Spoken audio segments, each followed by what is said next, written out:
나라날 호선이라고 하는 굉장히 유명한 작가가 있죠. 그죠? 주홍글씨라고 하는 작품으로 굉장히 유명합니다. 그런데 이 나라날 호선이 이 주홍글씨뿐만 아니라 뭐 또 다른 여러 가지 단편도 쓰고 했는데 단편 중에서 하나 데이비드 스완이라고 하는 단편이 있습니다. 이 데이비드 스완이라고 하는 청년이 20살이 되었어요. 20살이 되어서 고향을 떠나서 보스턴에 가서 새로운 세상을 만나고 새로운 일을 하기 위하여서 고향을 떠납니다. 고향을 떠나서 쭉 가다가 길을 가다가 단풍나무 숲 가운데서 어떤 샘을 발견을 하고 그 샘 곁에서 그만 잠이 들어버립니다. 그런데 얼마나 깊은 잠이 들었는지 이 데이비드 스완이 자고 있는 가운데 여러 사람들이 왔다 갔다 그를 지나다니게 되는데 그때까지 계속해서 잠을 자게 되는데 그때 일어났던 여러 사건들을 기록한 그런 단편집입니다. 이 스완이 잠을 자고 있는데 문제는 마차가 지나가는데 하필이면 마차 바퀴가 고장이 납니다. 그래서 마차 안에서 어떤 부인 그리고 남편 아주 상류층 부부가 내립니다. 그런데 샘 곁에서 잠들어 있는 청년을 보는데 그런데 이 스완이 가만 보니까 이미 죽은 자기 아들하고 너무 비슷해 보이는 거예요.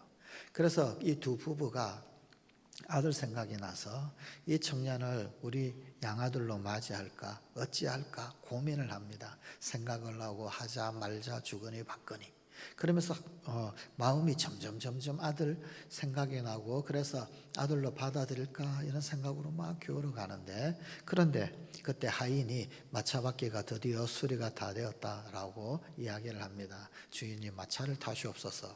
그래서 고민하다가 그냥 마차를 타고 그 부부는 떠나게 됩니다. 그 이후에 굉장히 아리따운 소녀 하나가 그의 곁을 지나갑니다. 그런데 잠을 자고 있는 이 스완의 뺨에 벌이 앉으려고 하는 거예요. 이 참 선한 마음을 가진 이 소녀가 이 벌이 이 스완의 얼굴에 앉지 못하도록 수건으로 벌을 쫓아내어 버립니다. 그런데 흘깃 이렇게 쳐다보는데 이 스완에게 마음을 뺏기게 돼요. 이 남자, 이 청년, 이 젊은이 아버지가 어떻게 생각하실까? 하필이면 그녀의 아버지가 사윗감을 찾고 있었어요. 그녀의 이 아버지는 아주 부유한 그런 어떤 상인이었었습니다. 그리고 또 아주 번창하고 있는 중이었었습니다. 그래서 만약에 이 스완이 이 그녀와 알게 된다라고 한다면은 사위로 드리고 그리고 또 자기의 사업까지 물려주고 하는 뭐 이런 그런 생각을 했을 것인데 그런데 소녀가 아빠가 아마 그렇게 생각하지 않을까 그러고 혼자서 막 꿈에 부푸는데 이 스완이 도대체 잠에서 깨어나지를 않는 거예요. 그래서 공상만 하다가 이 소녀는 아쉬운 그러므로 그냥 떠나가 버립니다. 그 다음에 누가 오느냐면은 이 두 사람의 악당이 이 스완의 이 보따리 짐을 훔치려고 접근을 하게 됩니다. 그리고 심지어 만약에 훔치는 그 과정 가운데서 스완이 깨어나게 된다라고 한다면은 비수를 찔러서 죽일 생각까지 하고 있었습니다. 그런데 이 한 사람이 꾸러미를 막 뒤지는데 하필이면 그때 개가 한 마리가 왔어요. 그리고는 그 바로 옆에 있는 물을 막 핥아먹는 거예요. 개가 있으면 개의 주인이 있겠죠, 그죠? 이 두 명의 악당이 곧 주인이 올 거다라고 그러고는 뒤지던 그 짐보따리를 그냥 내버려 두고 스완을 그냥 두고 그리고는 떠나가 버립니다. 자, 이런 이야기인데, 자, 스완이라는 이 주인공이 잠들어 있을 때 정말 여러 변수들이 많이 일어났습니다.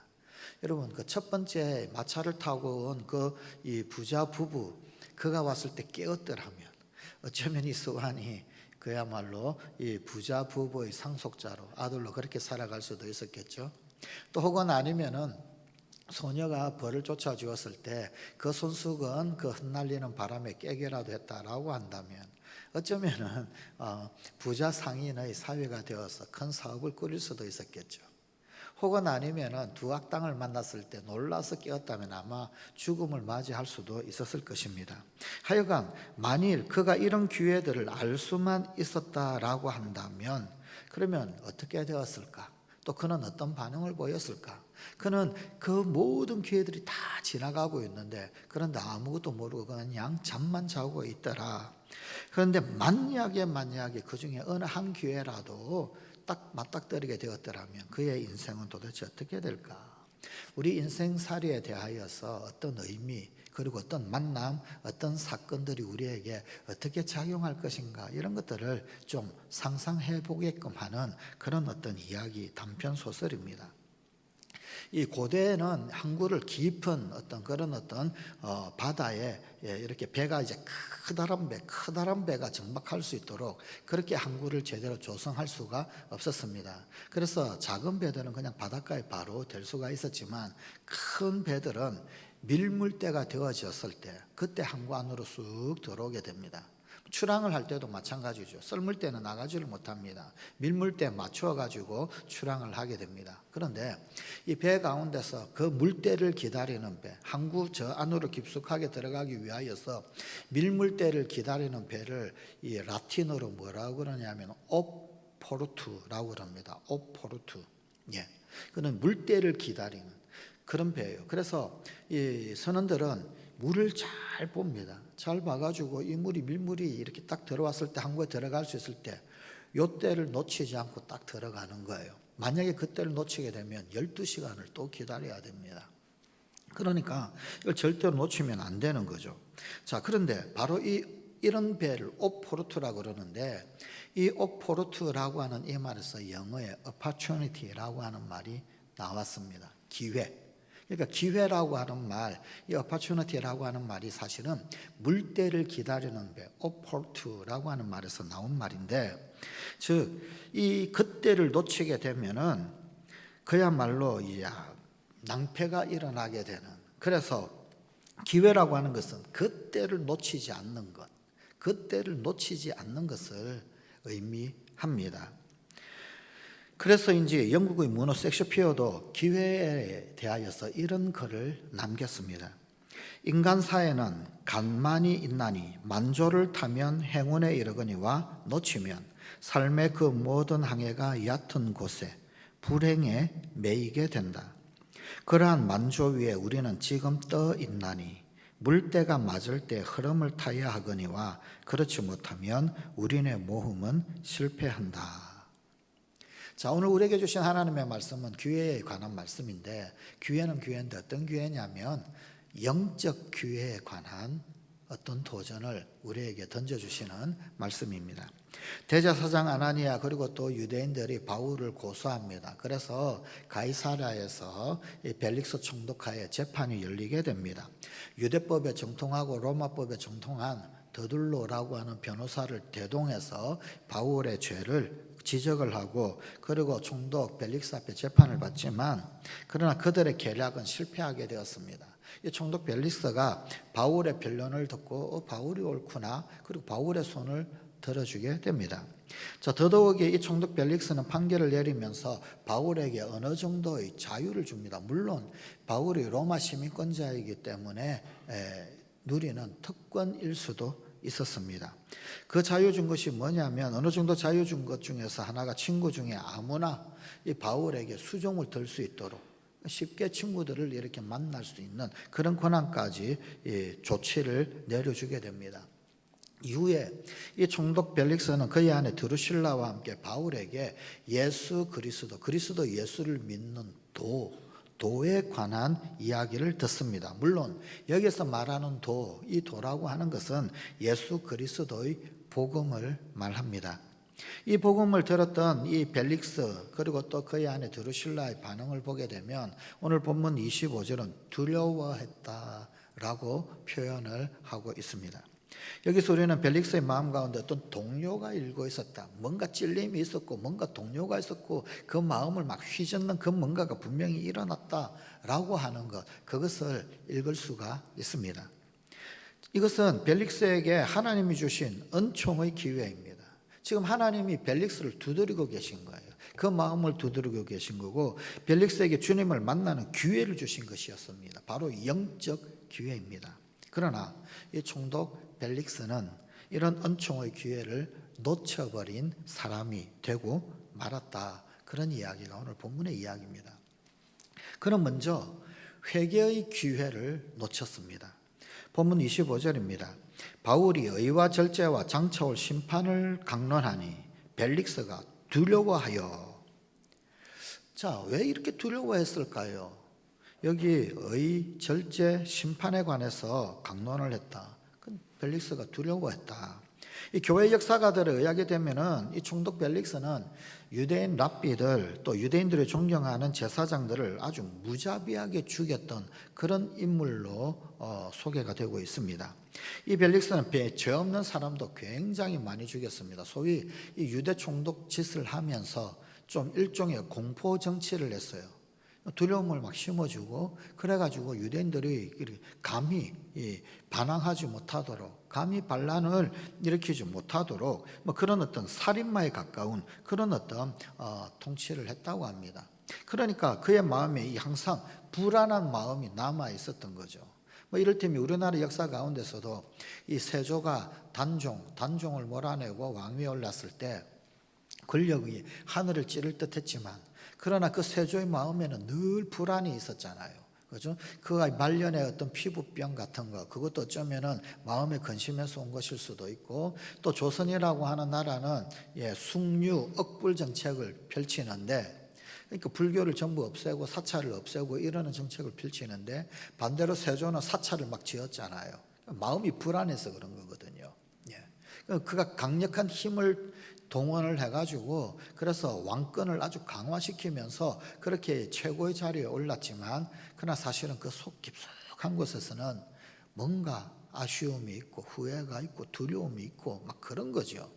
어쩌면 벨릭스도 그러했는지 모릅니다. 벨릭스도 아마 비슷했을 것입니다. 그래서 이 바울의 설교를 들었을 때 그야말로 성령의 감동으로 그 마음속에 어떤 두려움이 생겼던 것입니다.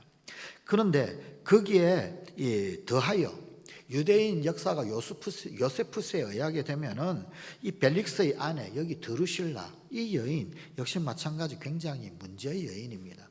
이 드루실라를 강제로 빼앗아서 결혼을 한 그것도 두 번째 부인도 아니고 세 번째 부인이에요.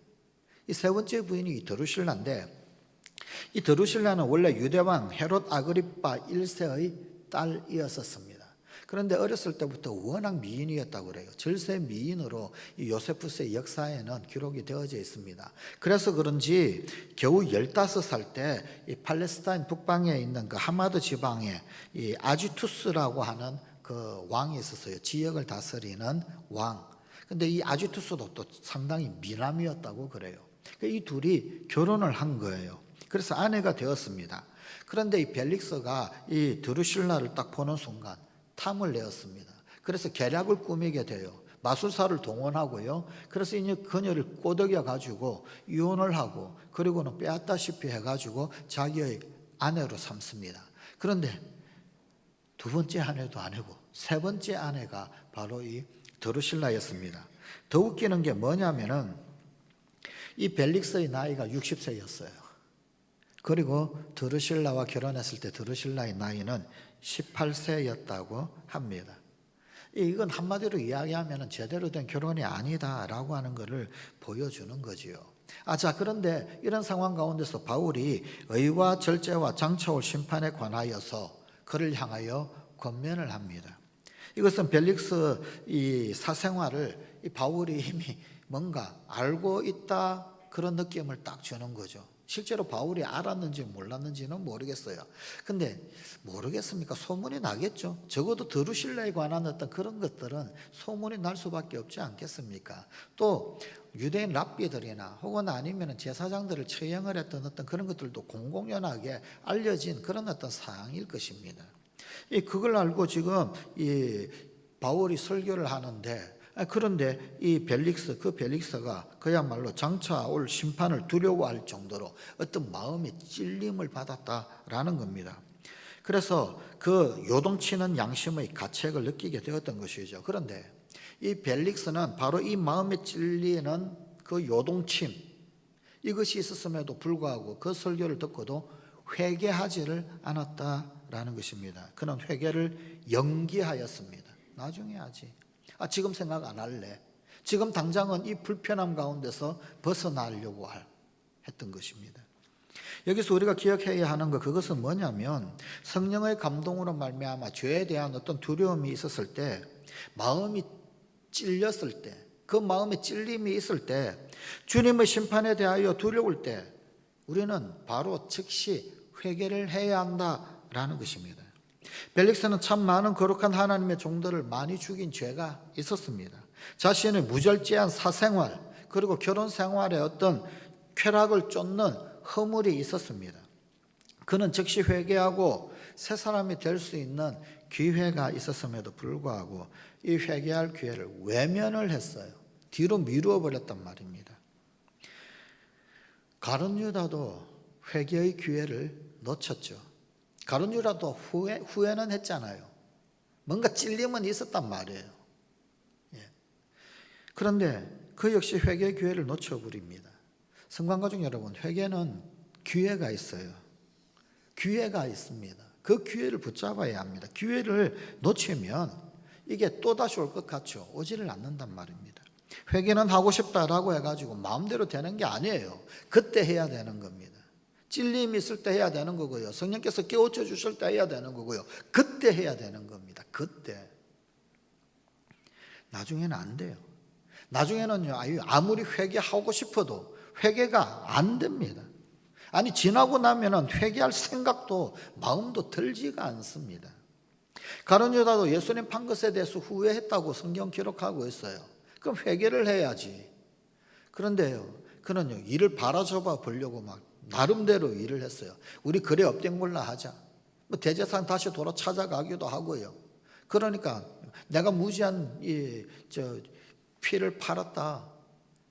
나름 애썼죠. 돌이켜 보려고 했겠죠. 그런데요, 자기 힘으로 뭔가 해결하고 애쓰고 피를 하겠죠. 그런데 그것 이전에 먼저 해야 할 건 뭐냐면 회개입니다. 회개. 아직 예수님 살아계실 때, 예수님 십자가에 달리시기 전에 지금 잡혀서 재판받고 있는 그때라도 예수님 앞에 먼저 가가지고 잘못을 구했어야 되는 거예요. 그런데 그 시간이 지나버리니까 어떻게 되느냐면요, 회개를 못해요. 후회만 남지 회개를 못합니다. 어떻게 합니까? 결국은 자살하고 말죠. 여러분, 그래서 회개는요, 회개할 때 해야 합니다. 회개하고 싶다라고 해가지고 되는 게 아니에요. 후회가 밀려온다라고 해가지고 되는 게 아니란 말입니다. 성령께서 우리에게 깨우쳐 주시고 감동을 주시고 우리의 마음에 찔림이 있을 때, 영혼에 찔림이 있을 때 그때 바로 엎드려야 합니다. 그때 바로 회개해야 합니다. 체면 차리고 뭐 그런 거 없습니다. 그러면요, 영원히 회개하지 못합니다. 회개는 그런 거예요. 하고 싶어도 안 되는 거예요. 내가 회개하고 싶다고 해가지고 회개가 된다고요? 안 됩니다. 성령께서 감동하셔야 회개가 되는 거고, 성령께서 역사하셔야 회개가 되는 거고, 하나님의 은혜의 시간에 그때 회개가 되는 것이지, 나중에 할래. 이거 뭐지? 이런 불편한 감정 싫어. 회피하고 외면하면 회개가 안 되는 거예요. 안 되는 겁니다. 그러나 여리고성의 세리장이었던 삭개오, 그 삭개오는 예수님을 영접하고 즉시 회개했습니다. 누가복음 19장 8절입니다. 삭개오가 서서 주께 여짜오되 주여 보시옵소서, 내 소유의 절반을 가난한 자들에게 주겠사오며 만일 누구의 것을 속여 빼앗은 일이 있으면 네 갑절이나 갚겠나이다. 이 삭개오는 즉시 회개했어요. 여러분, 굉장히 무모하지 않습니까? 이거 그냥 도취해가지고 기분에 취해가지고 지금 이러고 있는 거 아닌가? 앞뒤 가리지도 않고 지금 뭘 하나 싶을 정도로 무모해 보이죠. 회개는 그런 거예요. 무모한 거예요. 그때 아니면 못하는 거란 말입니다. 정신 다 차리고 앞뒤 재고 이해타산 생각하고 계산되고, 그건 회개가 아니에요. 회개가 아니란 말입니다. 회개는 그런 게 없어요. 앞뒤 전후 좌우 이런 거 없어요. 지금 내가 찔림이 있고, 지금 성령이 내 영을 찌르고 있고, 지금 내가 하나님 앞에 똑바로 살아야겠다, 이것 말고는 안 보이는 거예요. 그게 진짜 회개입니다. 그런데 좀 정신 차리고요, 좀 생각하고 앞뒤 전후 짜지고 내가 어느 정도까지 회개해야 할 건가 생각하고 계산하고 계획하고, 그건 이미 회개가 아닌 거예요.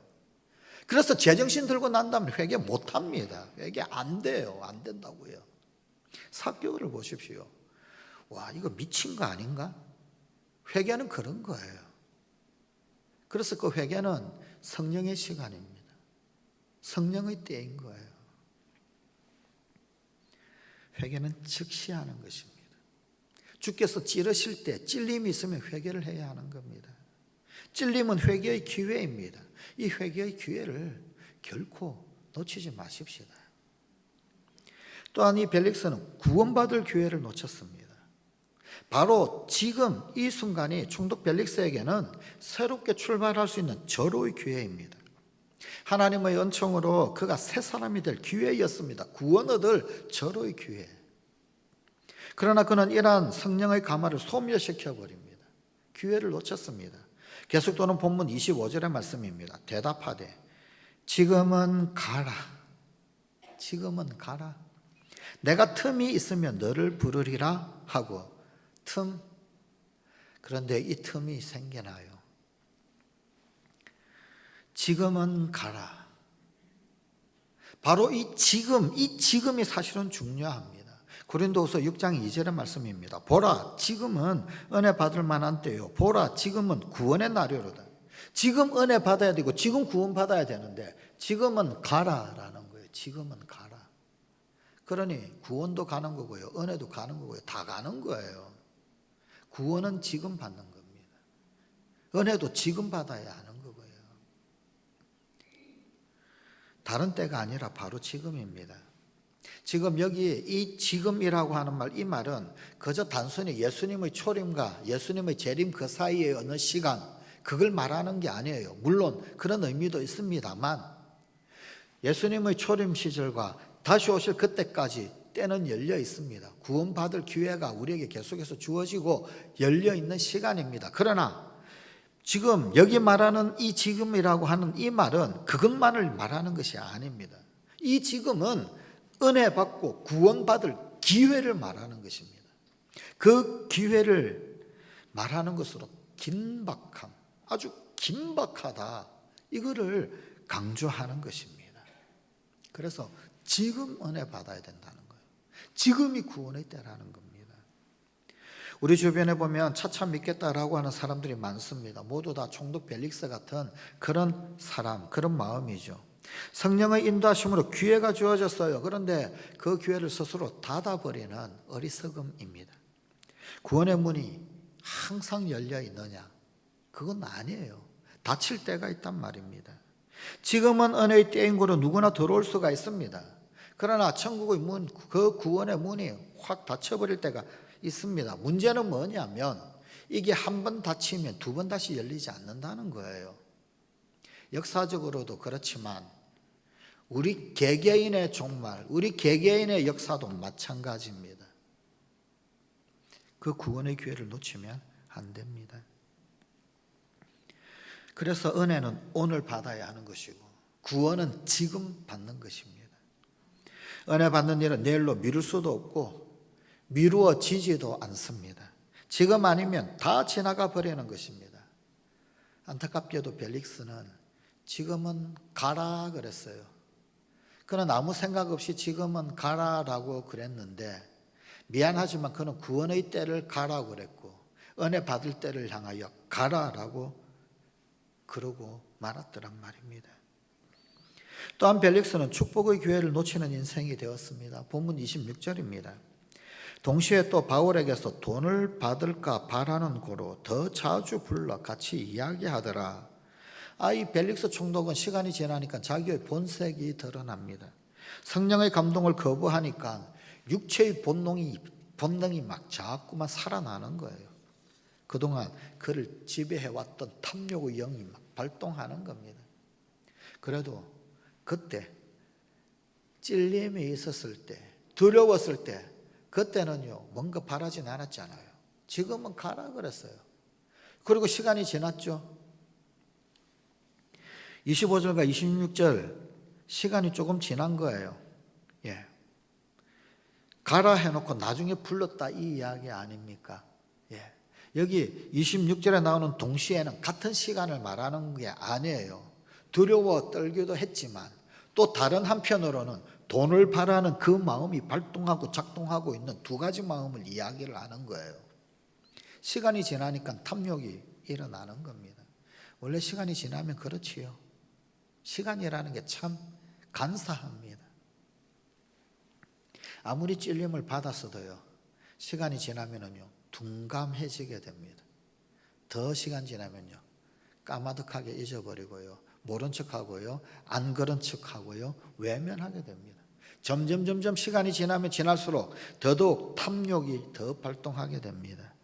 그렇습니다. 성령의 감동을 거부하면 육체의 본능이 역사합니다. 그리고 그것은 바로 탐심이요, 탐심은 우상숭배입니다. 이렇게 회개의 기회, 구원의 기회를 거부하면 축복의 기회 또한 역시 영원히 놓치고 맙니다. 그래서 정욕대로 살고 육체의 판단대로 살아갑니다. 사실 이 바울은 벨릭스에게 이미 진정한 복된 길을 제시를 했습니다. 그것은 의와 절제와 심판입니다. 그리고 이것이 바로 예수 그리스도를 믿는 믿음의 요체입니다. 예수 그리스도를 믿는 믿음의 그 도를 지금 세 가지로 의와 절제와 심판으로 지금 바울이 엄청난 설교를 한 거예요. 그야말로 복음의 진수를 벨릭스에게 설교를 했던 겁니다. 바울이 벨릭스에게 전하는 예수 믿는 첫 번째 그 도는 의로움입니다. 맹자는 이 의에 대하여서 수오지심은 의지단야라고 그랬어요. 수오지심이 의의 시작이라는 거예요. 부끄러워할 줄 아는 마음, 자신의 올바르지 못함에 대하여 부끄러워하고 다른 사람의 착하지 못함에 대하여 미워하는 것, 옳지 못함을 부끄러워하고 착하지 못함을 미워하는 마음, 그게 의로움의 시작이다. 그렇습니다. 분명히 의의 속성에는 그런 부분이 있습니다. 그러나 성경에서 말하는 의는 뭐냐면요, 이게 왜 그러냐는 거예요. 왜? 궁극적으로 성경에서 말하는 의는 하나님과의 바른 관계를 의미합니다. 하나님과 바른 관계 가운데 있을 때 그때 우리가 진짜 의로움이라는 걸 알게 되는 거지. 이게 인간된 판단, 인간된 기준으로는 사실 의를 알래야 알 길이 없고 알 수가 없더라는 거예요. 그래서 성경에서 말하는 의는 하나님과의 바른 관계, 그게 의의 가장 중요한 핵심적 요소입니다.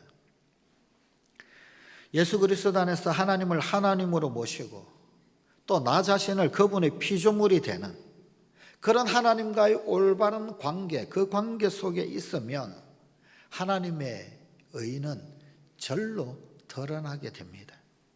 그리스도인들이 말씀과 기도를 통해서 신앙훈련을 거듭하고 또 하고 또 하고 하지요. 그런데 그 신앙훈련하는 궁극적 목적이 뭡니까? 말씀을 보고 기도를 하고 하는 그 목적이 뭡니까? 그 궁극적 목적은 하나님과 바른 관계 속에서 살아가기 위함입니다. 기도해서 하나님과 바른 관계 가운데 있기를 원하는 거고, 하나님 말씀 보면서 하나님과 바른 관계 가운데 있기를 원하는 거고, 그게 의입니다. 예수 믿는 두 번째 도는 뭐냐면 절제입니다. 절제. 흔히 절제라고 하면요, 절약이나 혹은 아니면 뭘 조절 잘하는 것, 이런 의미로 받아들이는 경우가 꽤 많이 있습니다. 예를 들면 돈을 흥청망청 쓰고 있는 아들이 있다. 그러면 그 흥청망청 돈 쓰는 아들에게 부모가 절제하라라고 그러면은 이건 절약이라는 의미죠. 돈을 좀 절약하라, 그런 뜻입니다. 또 술독에 빠져 있는 남편에게 이 아내가 절제하라라고 그러면은 그건 좀 적당하게 술을 조절해서 마시라, 이런 뜻이 됩니다. 하지만 오늘 본문 말씀의 절제라고 하는 말, 이 절제라고 번역된 말의 이 헬라어 원래 원어는 앵테이아, 앵크라테이아라고 그러는데 이 말이 뭐냐면 영어로는 put aside라고 하는 말입니다. put aside라는 말, 이 말 무슨 말이냐? 하지 말아야 할 것을 제쳐버리는 것을 말합니다. 자기 삶에서 아예 제껴버리는 것, 제거하는 것을 말합니다. 제거하는 것이 절제입니다. 없애버리는 것, 그게 절제입니다. 좀 적당하게 조절하는 수준이 아닙니다. 절약하는 수준, 그 정도 수준이 아닙니다. 아예 잘라버리는 것을 말합니다. 그게 절제입니다. 영원한 생명의 길, 그리고 죽음으로 치닫는 욕망의 길, 여러분 이 두 개의 길이 조금이라도 겹치는 길입니까? 생명의 길과 욕망의 길은요, 어떠한 경우에도 공통점이 없어요. 어떤 경우에도 이 두 길은 함께 겹치는 법이 없단 말입니다. 그런데 어떻게 절약하고 어떻게 조절하는 정도로 절제할 수 있습니까? 완전히 다른 길인데 절약, 조절 이런 것 가지고 절제하는 게 아니란 말이에요. 아예 잘라버리는 거 전혀 다른 겁니다. 영원한 생명의 길 위에서 그 한 번이라도 영원한 생명을 그 샘물을 마셔본 그런 사람이다라고 한다면 허망한 죽음으로 끝나버리기는 그런 욕망의 길로 되돌아가지는 않을 것입니다. 그게 이 성경이 말하는 절제, 엔크라테이아라고 하는 말입니다. 고린도서 9장 25절입니다. 이기기를 다투는 자마다 모든 일에 절제하나니. 또 고린도전서 9장 27절입니다. 내가 내 몸을 쳐 복종하게 하면 내가 남에게 전파한 후에 자기가 도리어 버림이 될까 두려워함이로라. 예수 믿는 삶, 제자의 삶, 그리스도인의 삶은 결국은 절제하는 삶입니다. 엔크라테이아, 잘라버리는 것. 생명의 길과 다른 것은 잘라버리는 것. 그것입니다. 감정도 절제할 줄 알아야 하고 하고 싶은 것도 절제할 줄 알아야 하고. 여러분 구원받는 데는요 자존심은 10원짜리 동전만도 못합니다. 뭘 자존심 내세우고 그럽니까? 구원받는 데 10원짜리 동전만도 못한 것. 절제해야 합니다. 예수 믿는 도의 마지막은 심판이 있다라는 것입니다. 심판은 믿지 않는 사람들에게는 하나님의 영원한 형벌을 말합니다. 우리에게도 심판이 있죠. 구원받은 하나님의 자녀들에게는 어떤 의미입니까? 하나님의 하나님이 셈하시는 거예요. 다시 말하면 하나님의 상주심입니다. 우리는 사망의 심판은 받지 않아요. 그런데 우리도 심판대 위에 서게 됩니다. 올림픽을 하면은요, 단상이 있죠. 1등, 2등, 3등, 금메달, 은메달, 동메달. 그 단상, 메달을 받는 면류관을 쓰는 그 그게 심판대입니다. 성경이 말하는 심판대는 그런 거예요. 우리는 그런 심판대, 하나님의 셈에, 하나님의 상주심의 심판 앞에 우리도 서게 되는 것입니다. 하나님께서는 당신께서 허락하신 물질, 시간, 재능 등등을 당신의 자녀들이 무엇을 위해 어떻게 사용하셨는지 이걸 셈하시는 거예요. 그리고 셈하시고 마지막 날 당신의 셈에 따라서 상 주시는 분이십니다. 히브리서 11장 6절입니다. 믿음이 없이는 하나님을 기쁘시게 하지 못하나니 하나님께 나아가는 자는 반드시 그가 계신 것과 또한 뭐요? 그가 자기를 찾는 자들에게 상 주시는 이심을 믿어야 할지니라. 상 주시는 이심을 믿어야 할지니라. 우리의 믿음은요 그냥 하나님 계시다라고 하는 정도 수준의 믿음이 아니에요. 상 주시는 분이시다라는 걸 믿는 겁니다. 무슨 말입니까? 이 땅 가운데 하나님 우리에게 주신 시간, 하나님 우리에게 주신 재물, 하나님께서 우리에게 주신 달란트, 은사, 이것 가지고 뭐 했느냐? 하나님 그거 셈하시고 거기에 대하여 상 주시는 분이시다. 이 상을 믿는 믿음이에요. 그냥 예수 믿고 천국 가는 믿음 그 정도로만 생각하면 안 된단 말입니다. 도대체 나에게 주신 은사, 달란트, 은혜 그걸 가지고 뭘 어떻게 사용하느냐, 이 결산이 있단 말입니다. 이 결산이, 그게 심판이에요. 그리고는 그 결산에 따른 상이 있단 말입니다. 이걸 믿어야 합니다. 이거는 쏙 빼버리고 그냥 예수님께서 우리를 위하여서 십자가에 달려 돌아가셔서 모든 죄를 전부 다 지금 용서하셨고, 그래서 나는 구원을 얻었다, 나 구원 받았네, 너 구원 받았네, 우리 구원 받았네, 이것만 믿고 있는 거예요. 상 주심이 있는데 상은 쏙 빼버리고 상 주시는 이심을 믿어야 할지니라. 심판이 있습니다. 심판이.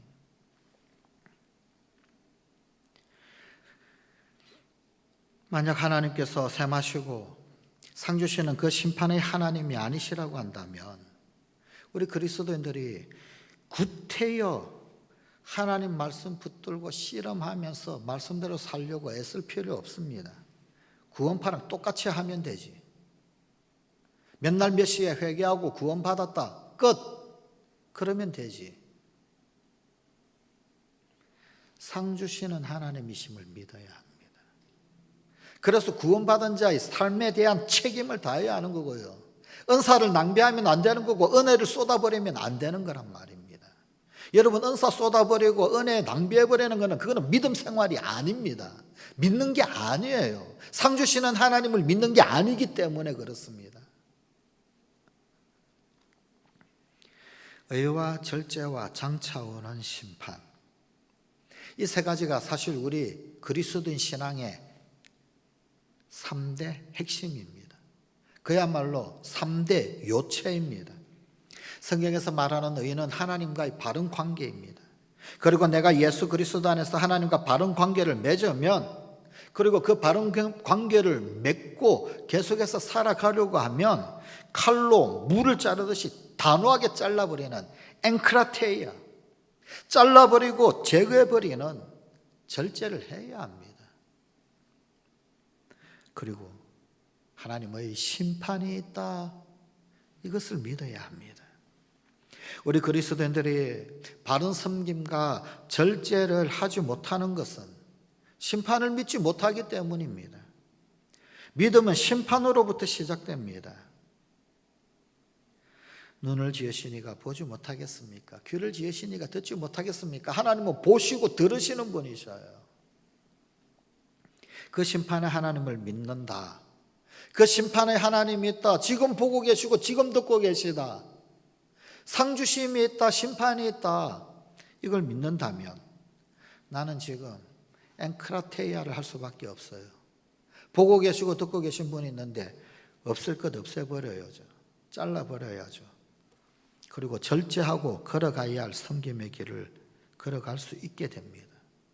그리고 결과적으로 그렇게 살아갈 때 하나님과 바른 관계를 맺을 수가 있더라라는 겁니다. 그래서 우리 믿음의 진전, 우리 믿음이 점점 성장하고 나아가는 그 방법은 성경이 제시한 요 순서의 역순입니다. 의와 절제와 심판. 믿음의 진전은 역순이에요. 심판이 있다. 상 주시는 하나님이 계시다. 그래서 절제하는 거예요. 끊어버릴 것 끊어버리는 것입니다. 제거할 것 제거해버리는 것입니다. 그때 우리는 하나님과 바른 관계, 의 가운데 설 수 있게 되더라라는 것입니다.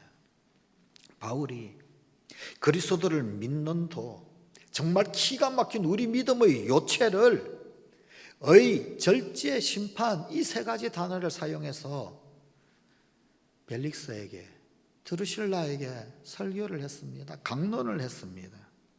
이것은 벨릭스나 드루실라 입장에서 본다면 그야말로 하나님의 엄청난 말씀을 듣는 거예요. 예수 믿을 수 있는, 구원 얻을 수 있는, 주님 영접할 수 있는 그야말로 절호의 기회를 얻었던 셈입니다. 어디에서 바울의 이런 설교를 듣겠습니까? 어디에서 우리 믿는 도의 핵심적 요체를 어디에서 듣겠습니까? 누가 이렇게 이야기해 줍니까? 바울이 지금 벨릭스에게 그런 엄청난 설교를 한 것 아닙니까?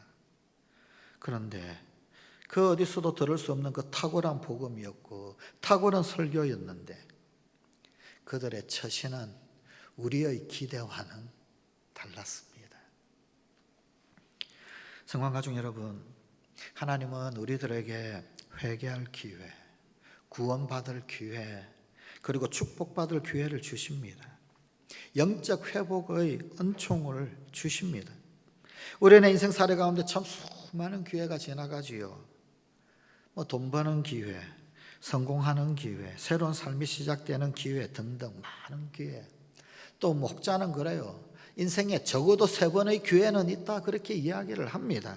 그런데 영적 기회, 미안하지만 영적 기회는 한 번 지나가면 2번 다시 얻기가 쉽지 않습니다. 회개의 기회를 날려버리면 회개하고 싶어도 못한단 말이에요. 안 된단 말이에요. 구원이 참 얻기 쉬운 것 같죠. 그 기회를 날려버리면 안 믿어져요. 영적 기회는 2번 다시 얻기가 정말 어렵습니다. 오늘이 기회이고 선택의 날입니다. 그리고 바로 지금이 회개의 기회, 구원받을 기회, 축복받을 기회입니다. 마가복음 1장 15절의 말씀입니다. 때가 찼고 하나님 나라가 가까웠으니 회개하고 복음을 믿어라. 지금이 그때입니다. 때를 놓치지 마십시다. 기회, 영적 기회를 소중히 귀중히 여길 줄 아는 우리 성관가족 되시고 우리의 친지, 우리의 이웃들 되도록 간절히 구하고 그들에게 기회를 제공할 수 있는 우리 성관가족들이 되십시다. 기도하시겠습니다. 아버지 하나님, 벨릭스처럼 드루실라처럼 바울을 통한 의와 절제와 심판에 대한 우리 그리스도인의 믿음의 요체를 이렇게 가까이, 이렇게 직접적으로 들을 수 있는 기회를 얻는 사람이 몇이나 되겠으며 누가 있겠습니까만, 그럼에도 불구하고 벨릭스는, 그럼에도 불구하고 드루실라는 허무하게 그 기회를 날려버리는 안타까운 모습을 봅니다. 오늘 우리들에게 이런 영적 기회가 있다면 그 영적 기회를 결코 잃어버리지 아니하는, 결코 놓치지 아니하는 우리 사랑하는 성관가족들이 다 되게 하시고 우리의 친지, 우리의 이웃들이 다 되게 하여 주시옵소서. 우리 주 예수님 이름으로 기도드리옵나이다. 아멘.